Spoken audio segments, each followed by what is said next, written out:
Hey, what's up? I'm Sam. This is my journal, and this is my week sheet. This looks ridiculous, I'm sure, but I can explain. I work in youth services at my local library full time, but then I also make records and go on tour with my band Hello Emerson. And both of these parts of my life are incredibly important to me. There are things that you need to do for work or for school and all that stuff. And then there are the things that you want to do, right? For your own fulfillment, for your creativity, for just joy. And we have to figure out how to have both of those while still doing all of the stuff that keeps us human and a functional person in like normal society. And this is one of the main problems that we have to solve as people. About 8 years ago, I started designing this thing called the Weeksheet. And I always keep it with me. It's like folded up. It's this very cute, odd piece of paper. And I print a new one out every week. It has a to-do list. It has a little mini calendar, and it has a habit tracker. So at the end of every week, I cut out the habit tracker, paste it in my journal, reflect on the week, update the week sheet, and then keep going. I'm going to explain how to use it in just a couple minutes. Let's get ready to start. And we're just going to start with a deep breath. And breathe in. And breathe out. And you can pause the video right now and you can breathe as much as you would like. Okay.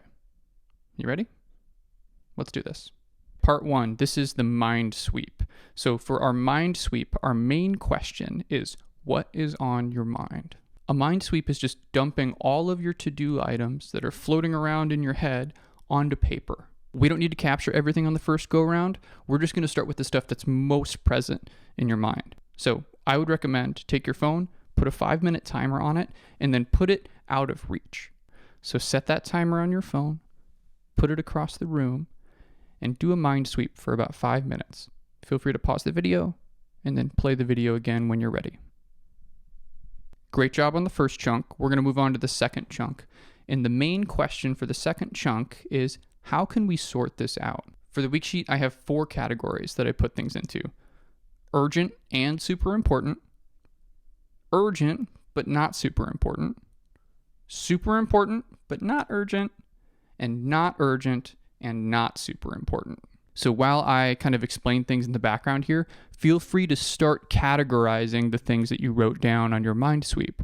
Are they 1, 2, 3, or 4?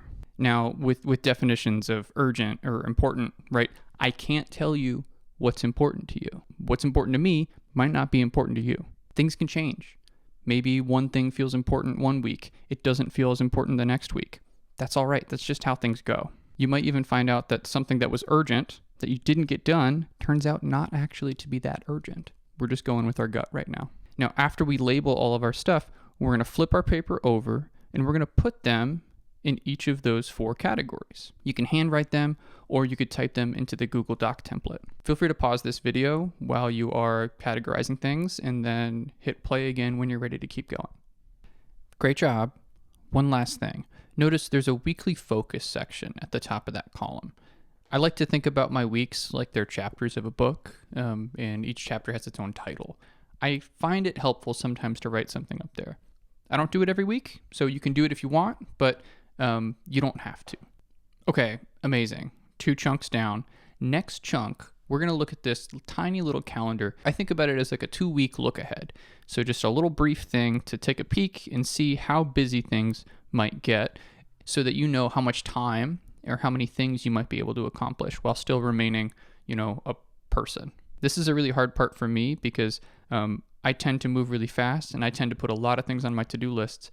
And that ends up being a bit toxic because if I get a bunch of stuff that I want to do on a certain day and maybe it doesn't start off well, or maybe I'm not getting enough done, then I feel bad about myself and then I burn out and then I get nothing done and I don't feel good about it. If I would have changed my expectations at the beginning of the day, maybe I would have put a little bit less on my plate and then enjoyed the time that I wasn't productive. So let's be realistic about the time and the energy that we have to get things done. Each square represents about 2 hours in the day, but it's kind of wiggly on purpose. If I need to put in a specific time, if there's like an appointment or something, I will put that in there.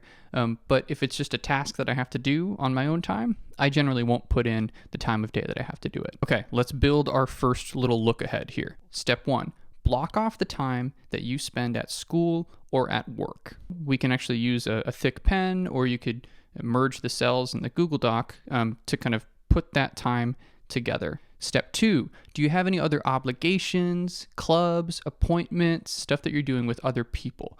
Let's find those spots and let's put those in next.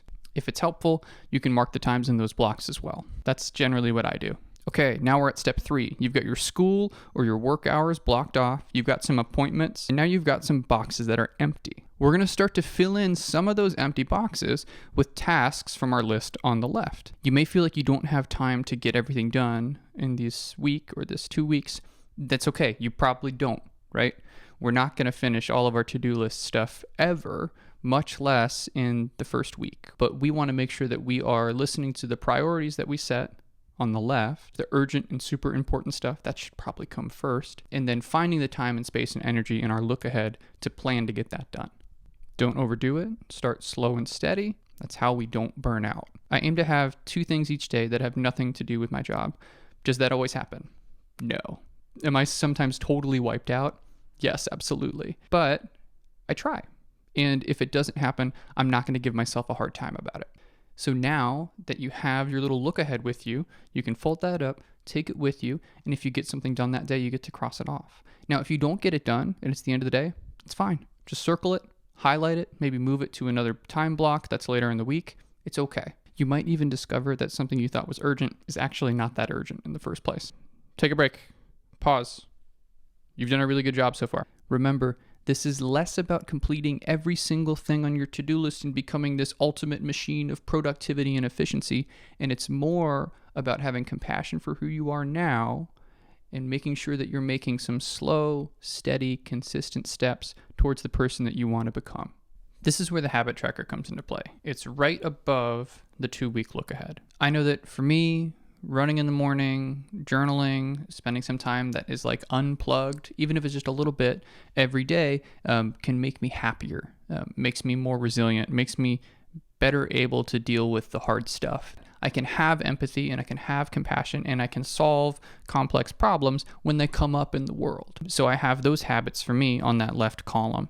And then on the top row, there are all the days of the week. If I run on a day, I will color in that box. If it's too much pressure today, you don't have to do this, but consider joining me on this.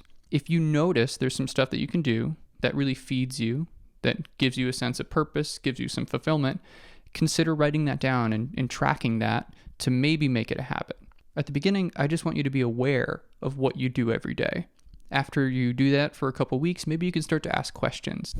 What if I did that 3 days a week? How would that feel? There's also a mood tracker at the bottom. Think about the previous day. How did it go?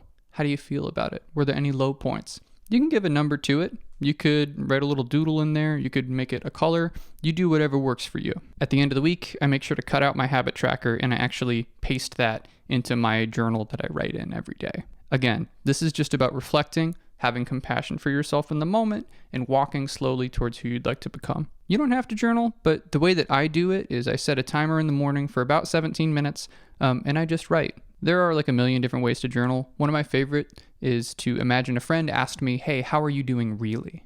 And then do my best to answer that on the paper. We did it. We walked through it all. You can take that Google Doc template, change it to whatever you want it to be. You can say, hey, none of this is helpful for me, and I'm going to make something totally different. That's perfect. I am happy however you respond to this. I just wanted to share it because I know that it's been incredibly helpful for me to maintain a sense of control over my life while I am working on the pragmatic side over here and trying to make space and time and energy and resources for the creative side over there. So thank you for listening. I'm still Sam. I'm wishing you the best on your path. Go do awesome stuff.